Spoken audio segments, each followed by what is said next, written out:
حضور صلی اللہ علیہ وسلم نے فرمایا کہ اس گروپ کو ریپیل کرو. حضور بھی زخمی تھے اور کچھ انصار تھے اور حضرت اللہ جیسے میں نے کو بتایا تھا حضرت اللہ کھڑے ہوئے اور ان کا میں جاتا ہوں, ان کا نہیں آپ بیٹھ جائیں. انصار پھر 1 by 1 کر کے جاتے رہے اور شہید ہو گئے, سارے شہید ہو گئے. اب اونلی 2 لوگ رہ گئے, باقی نیچے لڑ رہے ہیں, ادھر 2 لوگ رہ گئے. حضرت اللہ اکیلے ہیں اور حضرت حضور صلی اللہ علیہ وسلم ہیں بس. تو اس لڑائی میں حضرت اللہ کو 70+ وونڈز آئے, 70+ وونڈ, یعنی کہ ظاہری بات ہے گروپ کے ساتھ لڑتے ہوئے آپ ایک آدمی کتنا برداشت کر سکتا ہے. تو لیکن الحمدللہ اللہ تعالیٰ نے حضرت اللہ رضی اللہ تعالیٰ عنہ کو بھی محفوظ رکھا. زخمی بہت زیادہ ہو گئے تھے اور حضور صلی اللہ علیہ وسلم کو بھی محفوظ رکھا. اس دن حضرت اللہ رضی اللہ تعالیٰ عنہ کا رائٹ ہینڈ جو ہے وہ شہید ہو گیا. الحمدللہ رب العالمین, الصلاۃ والسلام علی رسول الکریم, اما بعد, اعوذ باللہ من الشیطان الرجیم, بسم اللہ الرحمن الرحیم. حضرت سعد بن ابی وقاص رضی اللہ تعالیٰ عنہ, حضرت زبیر بن العوام رضی اللہ تعالیٰ عنہ, اور آج حضرت اللہ بن عبید اللہ رضی اللہ تعالیٰ عنہ, یہ تینوں حضرات صحابہ رسول تو ہیں, عشرہ مبشرہ میں بھی ہیں, اور میرے اور آپ کے رول ماڈل بھی ہونے چاہیے. تو حضرت طلحہ رضی اللہ تعالیٰ عنہ جو ہیں وہ اپروکسیمیٹلی ٹین ایج میں تھے جب حضور صلی اللہ علیہ وسلم نے پروفٹ ہوڈ اناؤنس کی. جیسے کہ حضرت زبیر کے بارے میں نے بتایا تھا 15 سال کے تھے, تو he was just in his teenage when the prophet was announced. Again حضرت طلحہ کا بھی جو لینیج ہے وہ بہت نوبل تھا, بڑے گھر سے تھے جیسے زبیر کا میں نے آپ کو بتایا. اور آپ یہ دیکھ لو کہ یہ شروع کے مسلمان ہیں, یہ کہا جاتا ہے عمومی طور پہ اس میں کمزور لوگ تھے, لیکن یہ دیکھیں آپ کو خود ہی اندازہ ہو جائے گا کہ اس میں بڑے اچھے گھرانے کے لوگ بھی تھے. جیسے حضرت سعد کے بارے میں ہم پڑھ چکے, حضرت زبیر کے بارے میں ہم پڑھ چکے, حضرت طلحہ کے بارے میں بھی پڑھ رہے ہیں. حضرت ابو بکر رضی اللہ تعالیٰ عنہ بڑے کامیاب تاجر تھے, حضرت عثمان غنی رضی اللہ تعالیٰ عنہ بڑے کامیاب تاجر تھے, حضرت عبد الرحمن بن عوف, یہ سارے بڑے بڑے گھروں کے لوگ تھے. تو ایسی بات نہیں کہ صرف غریب لوگ تھے, اچھے نوبل گھرانوں سے بھی تعلق رکھنے والے لوگ موجود تھے. لیکن اللہ تعالیٰ نے اس دین کو تقویت ہمیشہ غرباء سے بخشی ہے. جیسا بھی ہم نے پڑھا بھی ہے کہ غرباء کے ساتھ اللہ تعالیٰ نے ایک خصوصی محبت کا اظہار کیا ہے, اور جو پرسسٹنس اور جو کنسسٹنسی انہوں نے دکھائی ہے وہ ایک انویلیوبل چیز ہے جس کو وہ خرید نہیں سکتا.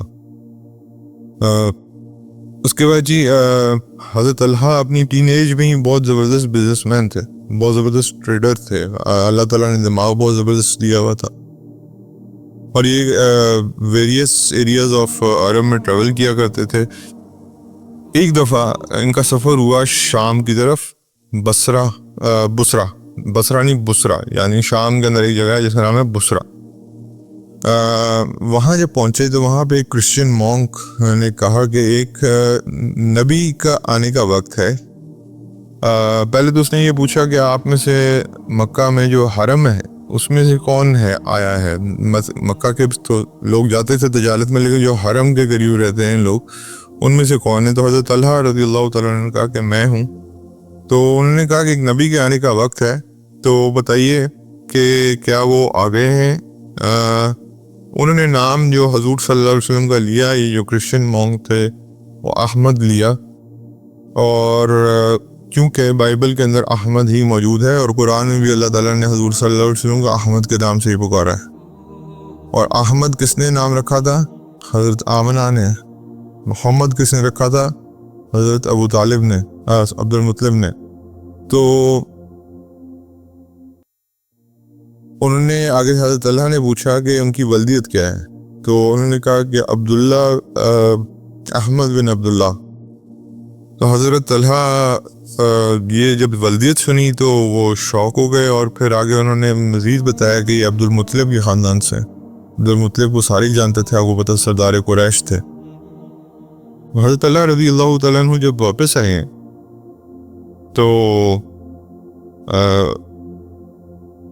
ان کو یہ ساری جب انفارمیشن کرسچن مونک سے مل رہی، یعنی کہ آپ دیکھو کہ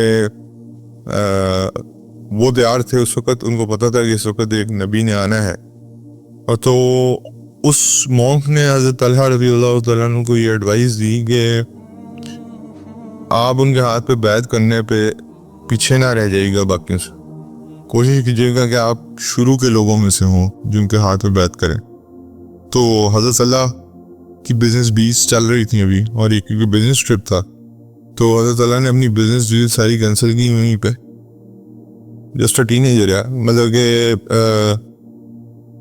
اس عمر میں بچوں کو پیسے سے محبت ہوتی ہے، ان چیزوں سے محبت ہوتی ہے، انہوں نے سب کچھ کلوز کیا، اور باقی اب مکہ کے لوگوں کو چھوڑ کے خود فوراً واپس مکہ پہنچے شام سے، اور جب پہنچے تو اپنی فیملی سے پہلے پوچھا کہ کیا کوئی بڑا واقعہ پیش آیا ہے، تو فیملی نے کہا ہاں بڑا واقعہ پیش آیا، اور وہ یہ واقعہ پیش آیا ہے کہ محمد بن عبداللہ یا احمد بن عبداللہ صلی اللہ علیہ وسلم نے نبوت کا دعویٰ کر دیا ہے، اور معاذ اللہ سما معاذ اللہ یہ تو ایسے ہی بکتے تھے کہ، اور یہ وہ کہتے ہیں کہ اپنے فور فادرز کے ریلیجن سے پھر جاؤ اور ایک اللہ کی جو ہے نا عبادت کرو، تو انہوں نے معاذ اللہ ہمارے ساتھ کیا ایک طرح سے کاٹ لیا اپنے آپ کو، اور اللہ معاف فرمائے معاذ اللہ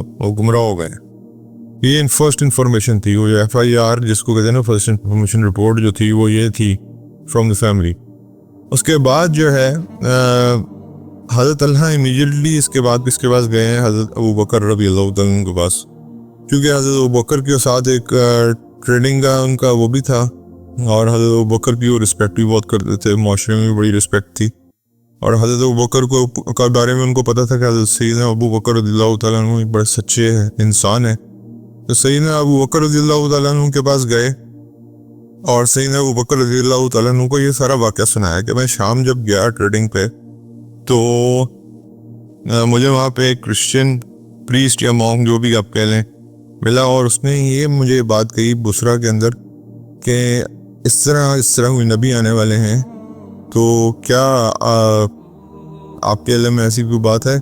تو سیدنا صدیق اکبر نے رضی اللہ تعالیٰ عنہ نے کہا کہ ہاں، ہی واز ویری ڈیلائٹڈ، انہوں نے کہا یہ تو ایک سٹیمپ ہے اللہ کی طرف سے، مطلب وہ بصرہ میں خبر مل رہی ہے، شام میں خبر مل رہی ہے، اللہ تعالیٰ کی طرف سے ایک سٹیمپ ہے اس چیز کو۔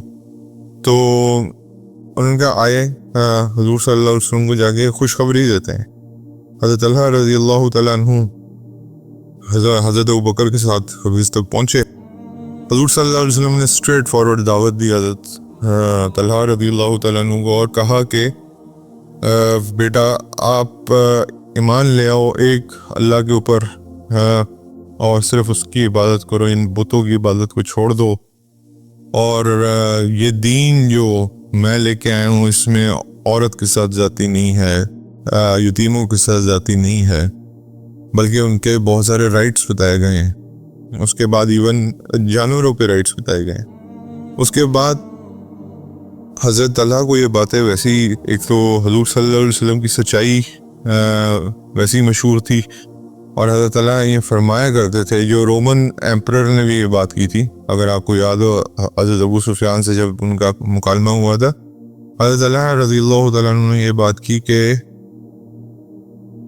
حضور صلی اللہ علیہ وسلم نے 40 سال کبھی جھوٹ بولتے ہوئے نہیں دیکھا، تو کیا وہ اگر وہ لوگوں سے جھوٹ نہیں بولتے، کیا وہ اپنے رب کے بارے میں جھوٹ بولیں گے؟ ایسا ہو ہی نہیں سکتا۔ تو وہ فوراً ایمان لے آئے، اور انہوں نے حضور کے ہاتھ پہ بیعت کی اور کلمہ شہادت پڑھا، اور یہ 8ویں تھے۔ حضرت زبیر کا ہم نے پڑھا تھا کہ وہ 7ویں تھے، and he was the 8th to bring Islam۔ اور very short businessman, short not in a negative sense, in a very positive sense، کہ ماشاءاللہ اس ایج میں بھی ان کو بزنس کے سارے طریقے آتے تھے، ٹین ایج کی ایج میں۔ ہمارا ٹین ایجر بیچارہ تاکہ کھا رہا ہے آج کل۔ تو اور جب انہوں نے اعلان کیا کہ میں نے اب دین اسلام قبول کر لیا ہے، تو اگین وہ جو ہوتا ہے پھر اس وقت کے جو دشمنان اسلام تھے ان کے ہاتھوں لگ گئے حضرت طلحہ، اور پھر جو سب سے پہلے تو اپنی والدہ کے ہاتھ لگ گئے.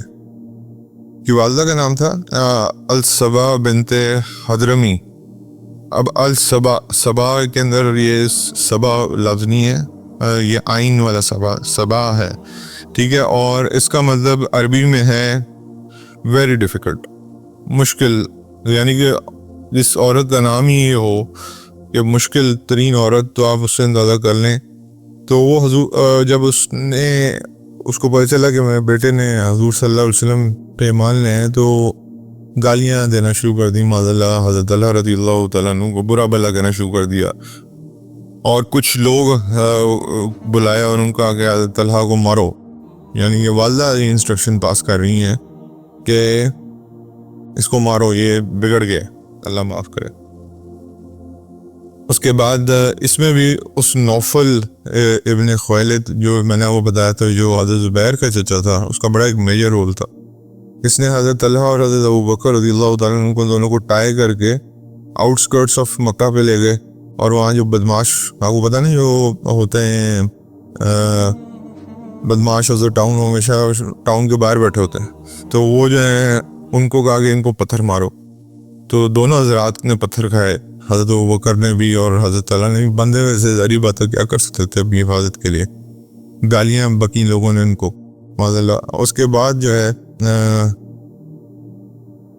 حضرت طلحہ کے ہاتھ جو ہیں وہ دونوں ہاتھ جو ہیں وہ ان کی گردن کے پیچھے باندھ دیے جاتے تھے، اور ڈریگ کیا جاتا تھا ان کو صفا کے اوپر. صفا پہاڑی جو ہے اس کے اوپر ڈریگ کیا جاتا تھا، اور 7 لوگوں کو کہا جاتا تھا کہ ان کے اوپر پتھر مارو اور ان کو مارو، اور کہا جاتا تھا کہ اپنا دین چھوڑو گے تو اس سے آزادی ملے گی، ورنہ یہ ہوتا رہے گا. حضرت طلحہ واز کنونسڈ، وہ اس ایج میں he was very convinced, so he refused immediately, اور کہ میں تو اب اس دین سے نہیں پڑھنے والا، جو مرضی کر لوں گی، مار دو بے شک، لیکن میں اب دین سے نہیں پڑھنے والا. قرآن سے خصوصی محبت رکھتے تھے اور قرآن سے بہت انسپائرڈ تھے، قرآن کی ٹیچنگ سے. حضرت طلحہ کی بریوری ویل نون تھی، اور اسپیشلی احد میں ان کی بریوری جو ہے وہ بہت زیادہ سامنے آئی. اور سیدہ صدیق اکبر رضی اللہ تعالیٰ عنہ فرماتے ہیں کہ بیٹل آف احد کو اگر ہم بیٹل آف طلحہ کہیں اس میں کوئی بری بات نہیں ہے، کیونکہ یہ بیٹل بلانگ بھی حضرت طلحہ کو کرتی تھی. کیوں؟ اس کی وجہ یہ ہے کہ آپ کو پتہ ہے کہ احد میں شروع میں مسلمان جیت رہے تھے، پھر اس کے بعد وہ آرچرز جب نیچے آئے، اس کے بعد دوبارہ ری اٹیک ہوتا ہے، اور اس کے بعد پھر مسلمان ایک مشکل سچویشن میں پھنستے ہیں جس کی وجہ سے مسلمانوں کو بہت نقصان ہوتا ہے. اور پھر حضور صلی اللہ علیہ وسلم کے بھی دندان مبارک شہید ہوتے ہیں، لپس پہ کٹ لگ جاتا ہے جس سے بلڈ گش آؤٹ کرتا ہے. فور ہیڈ پہ جو حضور کا وہ تھا ہیلمٹ، وہ اندر چلا گیا، فور ہیڈ بھی سارا کٹ گیا، تو اس سے تو گش آؤٹ ہو رہا تھا بلڈ. تو حضور صلی اللہ علیہ وسلم کو ٹریٹمنٹ کے لیے احد پہاڑ پہ لے کے گئے، اور کچھ انصار تھے اور مہاجرین باقی نیچے لڑ رہے تھے، اور حضرت طلحہ کی ڈیوٹی لگی حضور کے ساتھ. تو اب جو مشرکین کا ایک گروپ تھا وہ کسی طرح سے حضور صلی اللہ علیہ وسلم کے پاس پہنچنے میں کامیاب ہو گیا، اور حضور صلی اللہ علیہ وسلم نے فرمایا کہ اس گروپ کو ریپیل کرو. حضور بھی زخمی تھے، اور کچھ انصار تھے، اور حضرت طلحہ جیسے میں نے آپ کو بتایا تھا، حضرت طلحہ کھڑے ہوئے اور ان کا میں جاتا ہوں، ان کا نہیں آپ بیٹھ جائیں. انصار پھر 1 بائی 1 کر کے جاتے رہے اور شہید ہو گئے، سارے شہید ہو گئے. اب انہیں 2 لوگ رہ گئے، باقی نیچے لڑ رہے ہیں، ادھر 2 لوگ رہ گئے. حضرت طلحہ اکیلے ہیں اور حضرت حضور صلی اللہ علیہ وسلم ہیں بس. تو حضرت طلحہ نے سوڈ اٹھائی اور پورے مشرکین کے گروپ کے ساتھ لڑائی لڑی، حتیٰ کہ اتنی لڑتے رہے کہ وہ مشرکین کا گروپ جو ہے وہ اس کو چیز اوے کرنے پہ مجبور کر دیا. یعنی کہ ایک اکیلا بندہ ایک پورے گروپ کو ہینڈل کرتا رہا کہ وہ حضور صلی اللہ علیہ وسلم تک نہ پہنچے. تو اس لڑائی میں حضرت طلحہ کو 70+ وونڈز آئے، 70+ وونڈ، یعنی کہ ظاہری بات ہے گروپ کے ساتھ لڑتے ہوئے آپ ایک آدمی کتنا برداشت کر سکتا ہے. تو لیکن الحمدللہ اللہ تعالیٰ نے حضرت طلحہ رضی اللہ تعالیٰ عنہ کو بھی محفوظ رکھا. زخمی بہت زیادہ ہو گئے تھے اور حضور صلی اللہ علیہ وسلم کو بھی محفوظ رکھا. اس دن حضرت طلحہ رضی اللہ تعالیٰ عنہ کا رائٹ ہینڈ جو ہے وہ شہید ہو گیا، کام کرنا چھوڑ گیا. اتنی وونڈس تھیں کہ رائٹ ہینڈ کام کرنا چھوڑ گیا. اور ابو بکر رضی اللہ تعالیٰ عنہ اور حضرت ابو عبیدہ بن جراح رضی اللہ تعالیٰ عنہ بھاگے حضور کو بلڈ میں دیکھ کے. تو حضور نے کہا مجھے چھوڑیں، اپنے بھائی کو دیکھیں طلحہ کو. وہ سامنے لیٹے ہوئے تھے بھرپور خون سے بھرے ہوئے، اور ان کو ٹریٹمنٹ دیا گیا. پھر حضور صلی اللہ علیہ وسلم نے کہا کہ حضور نے اپنے اوپر حضرت طلحہ کو ٹریٹمنٹ دینے پہ پریفرنس دی. اور اس وقت حضور صلی اللہ علیہ وسلم نے فرمایا کہ طلحہ یو ہیو ارنڈ جنت بائی ڈیفینڈنگ یور پروفٹ. اپنے نبی کو ڈیفینڈ کرتے ہوئے آپ نے جنت کما لی ہے. ایسی لڑائی لڑی ہے کہ جس کی مثال نہیں ملتی. تو یہ ان کا جذبہ تھا. اس لیے کہتے ہیں کہ احد جو ہے وہ بلانگ کرتی ہے پیورلی حضرت طلحہ رضی اللہ تعالیٰ عنہ کو. اور جنراسٹی میں ان کا کوئی حضرت عثمان، کئی صحابہ کہتے ہیں کہ یہ اتنی جنرس تھے جیسے حضرت عثمان تھے. اس کی میں آپ کو ایک مثال دے دیتا ہوں، اور وہ مثال یہ ہے کہ آپ امیجن کرو یار 7 لاکھ درہم رات کو ان کے گھر پہ موجود تھے. 7 لاکھ درہم ان کے گھر پہ موجود تھے ایز اے سیفٹی اسٹاک. اور اسی شام کو ان کا کیروان آنا تھا، مطلب فردر جو ان کی تجارت کا سامان آنا تھا. تو پوری رات حضرت طلحہ جو ہے وہ اپنے بستر پہ بیٹھے رہے، سو نہیں پا رہے تھے. اب ان کی وائف حضرت ام کلثوم تھیں. میں نے آپ کو بتایا تھا کہ حضرت ام کلثوم حضرت ابو بکر کی تیسری بیٹی. حضرت عائشہ رضی اللہ تعالیٰ عنہا کس کے نکاح میں ہے؟ حضور صلی اللہ علیہ وسلم کے نکاح میں ہے. حضرت اسماء بنت ابی بکر رضی اللہ تعالیٰ عنہ کس کے نکاح میں ہے؟ زبیر بن عوام کے نکاح میں. اور حضرت ام کلثوم جو ہیں وہ کس کے نکاح میں ہے رضی اللہ تعالیٰ عنہ؟ حضرت طلحہ کے نکاح میں. تو یہ تینوں اس طرح بھی ریلیٹڈ تھے. تو حضرت ام کلثوم کے بارے میں ہم نے سنا بہت کم ہے، زیادہ تر حضرت اسماء اور حضرت عائشہ کے بارے میں ہی سننا ہے. لیکن یہ بھی آپ کو انفارمیشن میں میری بھی اضافہ ہے اور آپ کے بھی یقینی طور پہ. تو 7 لاکھ درہم ان کے گھر میں تھے. تو حضرت ام کلثوم کہتی ہیں کہ میں نے دیکھا کہ یہ بستر پہ بیٹھے ہوئے سو نہیں پا رہے. تو حضرت ام کلثوم نے فرمایا کہ کیا، اب وائف بھی دیکھیں کیسی زبردست تھیں، کہ انہوں نے کہا کہ کیا میں نے کوئی ایسی بات کہہ دی آپ کو، کیا آپ تکلیف میں ہیں؟ تو حضرت طلحہ نے آگے سے جواب دیا، آپ تو ایک بہت عظیم عورت ہے جو یہ سوچ رہی ہیں کہ میرا شوہر اس بے چینی کی کیفیت میں اس لیے ہے کہ شاید میں نے کچھ کہہ دیا. آپ نے تو کچھ نہیں کہا. مجھے صرف جو چیز پریشان کر رہی وہ یہ ہے کہ اللہ مجھ سے قیامت کے دن پوچھے گا کہ 7 لاکھ درہم تمہارے پاس پڑے سے گھر پہ، اور تم کیسے سو گئے کہ جب تمہیں پتا تھا کہ مدینہ میں اتنے غربا رہتے ہیں اور اتنے مساکین رہتے ہیں. تو جو 7 لاکھ درہم ہے نا وہ ان کو تنگ کر رہے تھے بیسیکلی.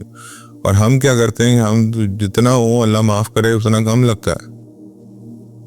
تو دونوں میاں بیوی نے ماشاءاللہ وائف کا بھی ادھر وہ دیکھیں تقوی اور اللہ کے ساتھ محبت. انہوں نے کہا کہ آپ پریشان نہ ہوں، ہم اس کو بانٹ دیتے ہیں. آج کی وائف یہ مشورہ اپنے ہسبینڈ کو کس طرح دے گی، یا وہ ہسبینڈ اتنا پریشان ہوگا کہ وہ اس طرح سوئے؟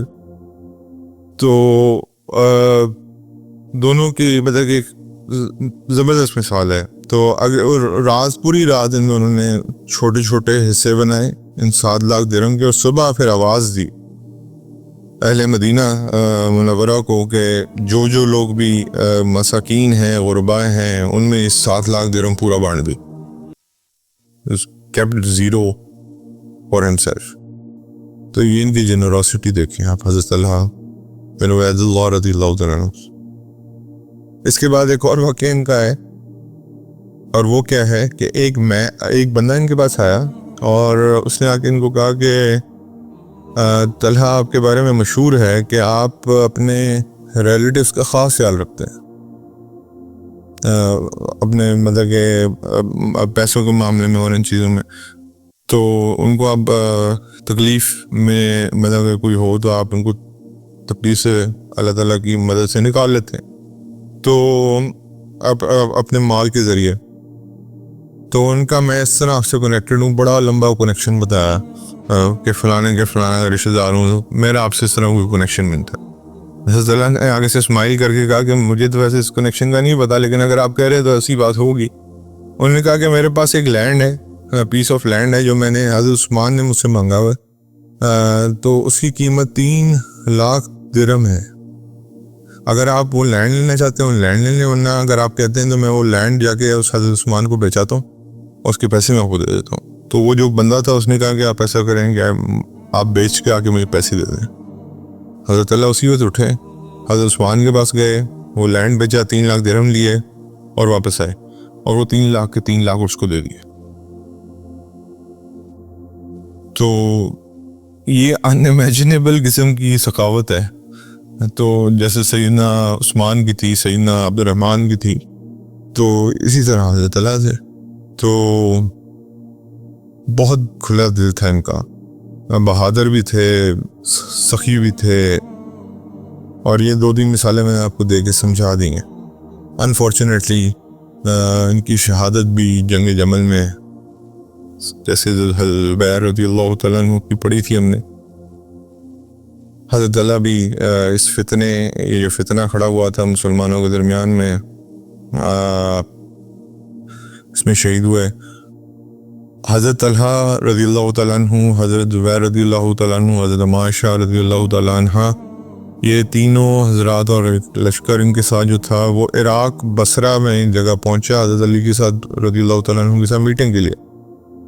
لڑائی کا کوئی ارادہ نہیں تھا، میٹنگ کا ارادہ تھا.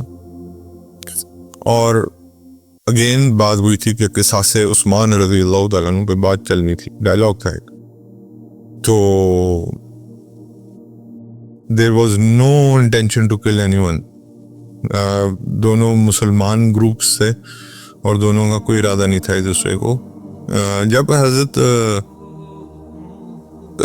میں آپ کو بتایا تھا کہ پھر بیچ میں کچھ لوگ ایسے شامل ہو گئے تھے جنہوں نے دونوں طرف سے لڑائی کروا دی. انفارچونیٹلی حضرت زبیر اور حضرت طلحہ رضی اللہ تعالیٰ عنہ نے حضرت علی کے خلاف لڑنے سے انکار کر دیا اور چھوڑ کے چلے گئے. لیکن خبیث ہوتے ہیں، بغیرت ہوتے ہیں.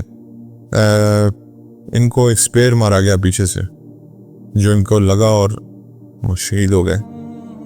تو حضرت علی کو ایک رات میں 2 ایسی خبریں ملی جس کی وجہ سے وہ ساری رات روتے رہے. ایک حضرت زبیر رضی اللہ تعالیٰ عنہ کی شہادت تھی اور ایک حضرت طلحہ رضی اللہ تعالیٰ عنہ کی شہادت تھی. آسان نہیں ہوگا میرے بھائی اس وقت ان کے لیے، کیونکہ ان لوگوں نے اکٹھی جنگیں لڑی ہیں کفار کے خلاف. اور حضرت طلحہ کا ہاتھ دیکھا حضرت علی نے جب، تو ان کو یاد آئے کہ یہ وہی ہاتھ ہے جس نے حضور صلی اللہ علیہ وسلم کو ڈیفینڈ کرتے ہوئے یہ ہاتھ شہید کروا لیا تھا. یہ وہی طلحہ ہیں جنہوں نے حضور کو ڈیفینڈ کرتے ہوئے اپنا یہ ہاتھ شہید کروا لیا تھا، اور وہ ہاتھ اب ویسے ہی جسم کے ساتھ شہید پڑا. حضور صلی اللہ علیہ وسلم حضرت طلحہ کو کہا کرتے تھے کہ آپ ایک جیتے ہوئے شہید ہیں، یعنی کہ چلتے پھرتے شہید ہیں. جب ان کا ہاتھ شہید ہوا تھا نا تو حضور نے ان کو یہ کمنٹس دیے تھے کہ آپ ایک چلتے پھرتے شہید ہیں. حضرت طلحہ کے بارے میں حضور نے یہ فرمایا تھا. تو آج بھی مجھے اور آپ کو میرے بھائی یہ ان ایسے لوگوں سے بچنا چاہیے جو میرے اور آپ کے درمیان میں نفرتیں قائم کرتے ہیں اور ایسے لوگوں کو لڑا دیتے ہیں جو ایک دوسرے سے بہت محبت رکھنے والے ہیں. اور یہ اس کمیٹی میں بھی شامل تھے جو حضرت عمر نے اپنے جانے کے بعد نئے خلیفہ راشد کے لیے قائم کی تھی.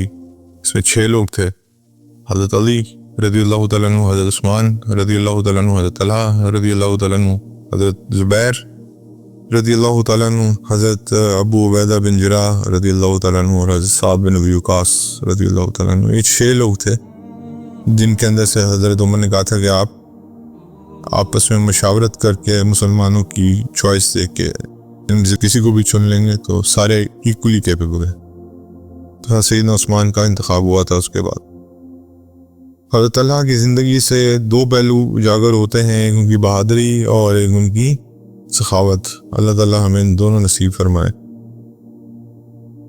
کچھ حدیث ہیں رسول اللہ صلی اللہ علیہ وسلم کہ حسن جمال میں حضور صلی اللہ علیہ وسلم حسن و جمال میں سب سے بڑھ کر تھے اور جسمانی ساخت میں بھی سب سے بہتر تھے. آپ کا قد نہ لمبا تھا، بہت لمبا تھا، نہ بہت چھوٹا تھا، درمیانہ قد تھا. پھر اس کے بعد حضور صلی اللہ علیہ وسلم فرماتے ہیں، اور یعنی کنیت جو حضور کی تھی آپ کو پتہ ہے ابو القاسم تھی. ابو القاسم صلی اللہ علیہ وسلم یعنی کہ حضور صلی اللہ علیہ وسلم نے فرمایا کہ میرے نام پر نام ضرور رکھو لیکن میری کنیت استعمال مت کرو، یعنی کہ منع فرمایا حضور نے اپنی کنیت استعمال کرنے سے. محمد آپ نام رکھ سکتے ہیں، احمد آپ نام رکھ سکتے ہیں، لیکن ابو القاسم کسی کو نہیں کہہ سکتے آپ، کیونکہ وہ صرف حضور کے ساتھ ایک وہ تھی. اس کے بعد اور آدمیوں میں سب سے برا اس کو پاؤ گے جو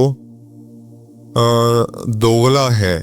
ان لوگوں میں ایک منہ لے کر آئے گا اور دوسروں لوگوں میں دوسرا منہ لے کے آئے گا. یہ حدیث ہے. آپ دیکھ لیں دوغلے انسان کی کیا اہمیت ہے، اور یہ آج تو سبحان اللہ تھوک کے حساب سے موجود ہے.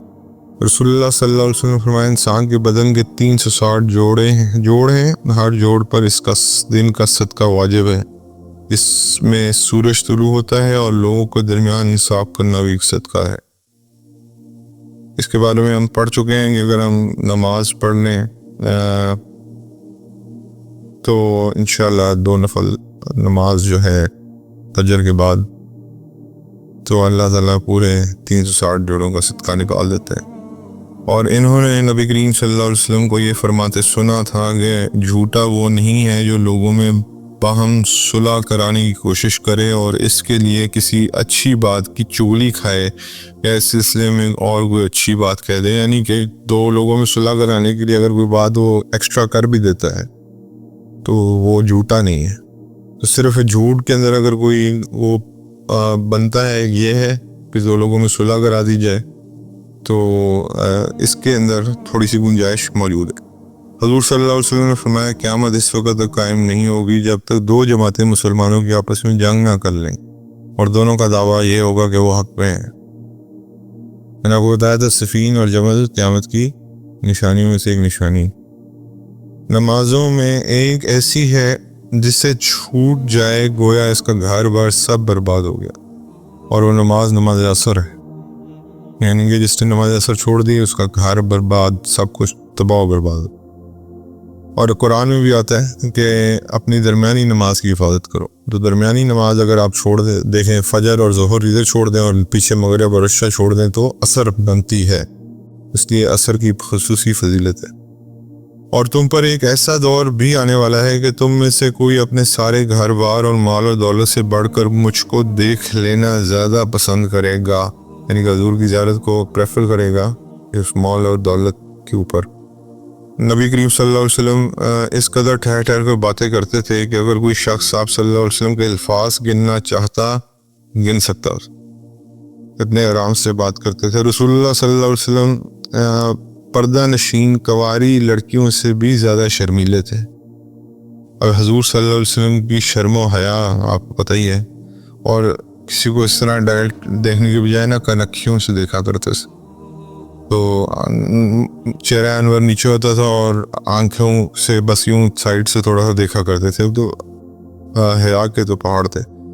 کسی نے برا رضی اللہ تعالیٰ عنہ سے پوچھا کہ کیا رسول اللہ صلی اللہ علیہ وسلم کا چہرہ تلوار کی طرح لمبا پتلا تھا؟ انہوں نے کہا نہیں، چہرہ مبارک چاند کی طرح گول اور خوبصورت تھا.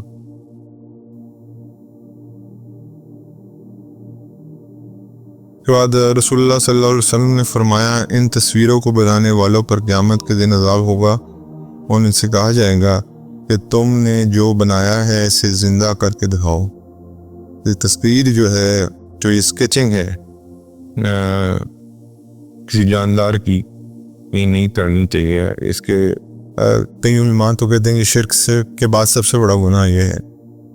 اللہ تعالیٰ میں سے ہماری حفاظت فرمائے. ویسے آپ نیچرل چیزوں کی کر لیں، لیکن اس کی نہیں کرنی چاہیے. نبی کریم صلی اللہ علیہ وسلم نے فرمایا، اللہ تعالیٰ فرماتا ہے کہ جنت میں نے اپنے نیک بندوں کے لیے وہ چیزیں تیار کر رکھی ہیں جنہیں نہ آنکھوں نے دیکھا، نہ کانوں نے سنا، نہ کسی انسان کے دل میں ان کا خیال تک گزرا ہو.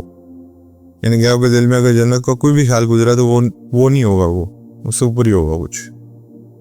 رسول اللہ صلی اللہ علیہ وسلم نے فرمایا، جب اللہ تعالیٰ مخلوق کو پیدا کر چکا تو عرش کے اوپر اس نے اپنے پاس یہ لکھا کہ میری رحمت میرے غصے پہ